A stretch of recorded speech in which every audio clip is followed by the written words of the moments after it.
पटियाला में आज ऐसा देखा गया कि दो समुदायों के लोगों के बीच में झड़प देखने को मिली और ये झड़प भी कैसी कि तलवारें चलने लगी और ऐसा देखा गया कि एसएचओ समेत 3 लोग इसमें घायल भी हो गए। जी हाँ, नमस्कार, मैं हूं मृत्युंजय चौहान और आप मेरे साथ देख रहे हैं SB9 न्यूज और आपका स्वागत है हमारे इस स्पेशल प्रोग्राम में।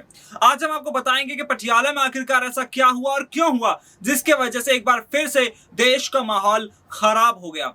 ऐसा देखा गया कि पटियाला में दो समुदायों के लोग आपस में भिड़ गए।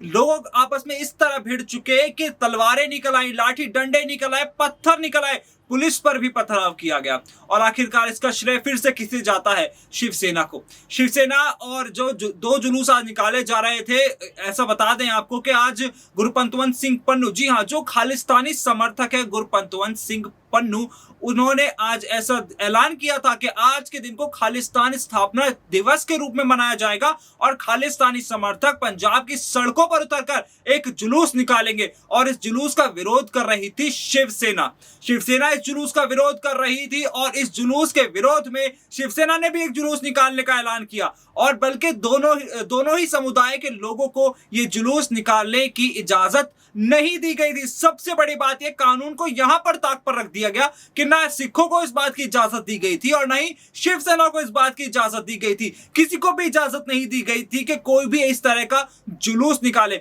उसके बाद क्या होता है, पंजाब का माहौल कैसे खराब होता है, वो भी आपको बताते हैं।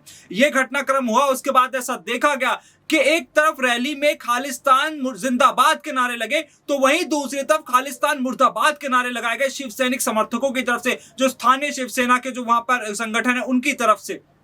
इसके बाद ऐसा देखा गया कि माहौल बिगड़ता चला गया। दोनों समुदायों के लोग इसको लेकर आपस में भिड़ इस तरह से गए कि तलवारें निकल आई, लाठी डंडे निकल आए और ऐसा देखा गया कि माहौल हाथ से बाहर जाने लगा। इस घटना में ऐसा बताया गया कि एक एसएचओ समेत 3 पुलिसकर्मी, लगभग 3 पुलिसकर्मी भी इसमें घायल हुए हैं और जो लोग घायल हुए हैं उनको इलाज के लिए अस्पतालों में भर्ती करा दिया गया है। पुलिस लगातार इस जिस हिंसा को कहीं ना कहीं काबू करने की कोशिश कर रही थी, लेकिन ऐसा देखा गया कि पुलिस पर भी पथराव किया गया। आखिर ऐसा क्यों भारत में देखने को मिलता है कि खालिस्तानी समर्थक जैसे लोग जो खालिस्तान को हमेशा समर्थन देते रहते हैं, भारत को टुकड़े टुकड़े करने का काम करते रहते हैं, उस तरह के लोग भारत को लगातार बांटने की कोशिशें में लगे हुए हैं। कुछ वक्त पहले गुरपंतवंत सिंह पन्नू की तरफ से हिमाचल प्रदेश के मुख्यमंत्री को भी इस तरह की धमकी दी गई थी। पंजाब के मुख्यमंत्री अमरिंदर सिंह उस वक्त हुआ करते थे, उनको भी धमकी दी गई थी। इसी के साथ साथ मनोहर लाल खट्टर जो हरियाणा के मुख्यमंत्री हैं, उनको भी धमकी दी गई थी और उनको धमकी क्या दी गई थी कि इतने बड़े हिस्से को, हिमाचल को, पंजाब को, हरियाणा को भारत से तोड़कर अलग कर लिया जाएगा। उसके बाद खालिस्तानी समर्थकों की तरफ से कई कोर्ट, जी हां, हाई कोर्ट के कई वकीलों को धमकी दी गई थी। तो ऐसा देखा जा रहा था कि ये लोग लगातार भारत में अपना टेरर फैलाने की कोशिश कर रहे हैं, भारत में इस तरह का माहौल बनाने की कोशिश कर रहे हैं, खालिस्तानी समर्थक माहौल बनाने की कोशिश भारत में की जा रही है।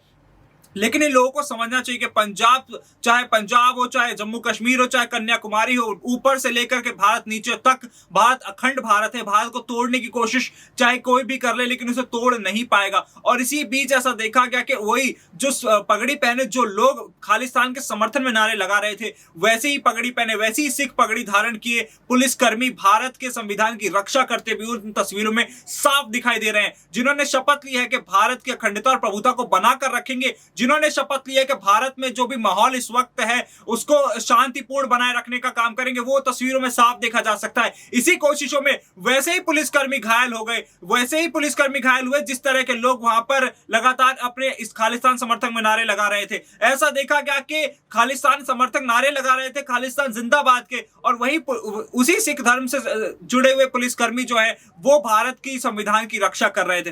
तो देखा जा सकता है कि किस तरह से भारत के लोगों को कुछ लोग बाहरी ताकतें बरगलाने की कोशिश कर रही है, भारत के खिलाफ एक साजिश रची जा रही है और भारत को तोड़ने की कोशिशों में लगे हुए हैं। हाल ही में देखा गया कि भारत में इस वक्त सांप्रदायिक माहौल ठीक नहीं चल रहा है, सांप्रदायिक हिंसा जगह जगह पर देखने को मिली है। कई राजनेताओं के बयानों की वजह से माहौल बिगड़ा हुआ है।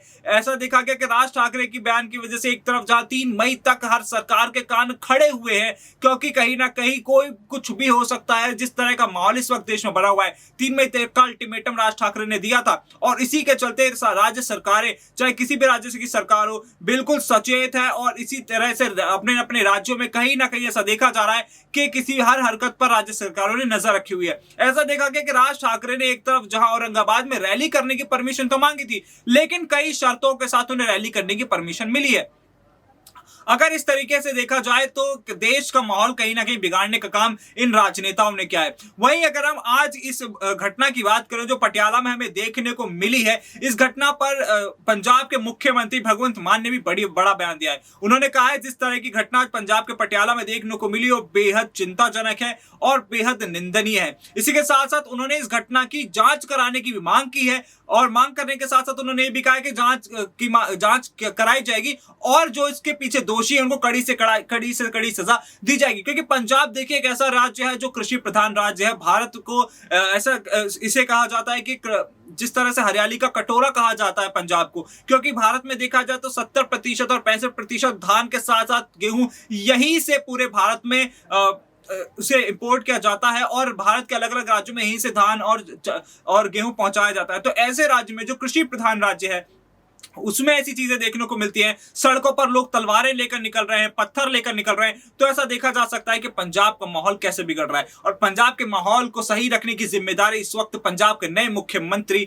भगवंत मान के कंधों पर है और भगवंत मान को कहीं ना कहीं इस बारे में सोचने की जरूरत है कि आखिरकार पंजाब में माहौल कैसे बिगड़ रहा है, क्योंकि लॉ एंड ऑर्डर अब उनके हाथ में है। अब पंजाब को लेकर पहले भी ऐसी चीजें निकल करके सामने आती रही, क्योंकि पाकिस्तान के बॉर्डर से लगा हुआ एक स्टेट है और उस स्टेट में ऐसा देखा जाता है कि बॉर्डर पार से बचते बचाते कई बार नशे की चीजें इधर आने लगती हैं, हथियार इधर आते हैं, जिससे कि माहौल खराब करने की, युवाओं को खराब करने की कोशिश भी करी जाती है। लेकिन क्या वाकई में पंजाब में अब लॉ एंड ऑर्डर सुधर रहा है? अगर लॉ एंड ऑर्डर सुधर रहा है तो फिर ये तस्वीरें निकलकर सामने क्यों आती हैं?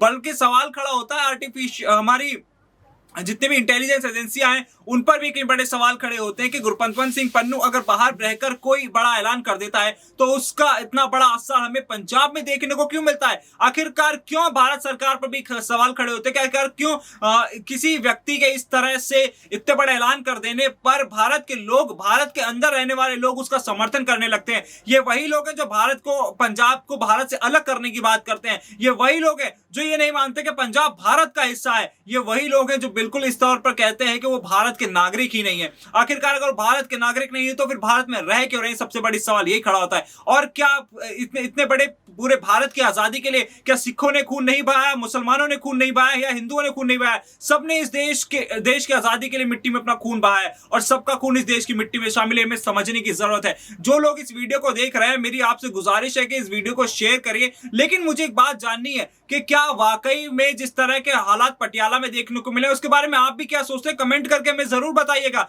लेकिन आज जो हालात पटियाला में देखने को मिले बेहद शर्मनाक थे कि दो समुदायों के लोग आपस में इस तरह भिड़ गए कि पुलिस को बीच बचाव करने के लिए आना पड़ा। यह बेहद निंदनीय था। फिलहाल इस वीडियो में इतना ही। आप ऐसी तमाम बड़ी खबरों के लिए देखते रहिए SPN9 न्यूज।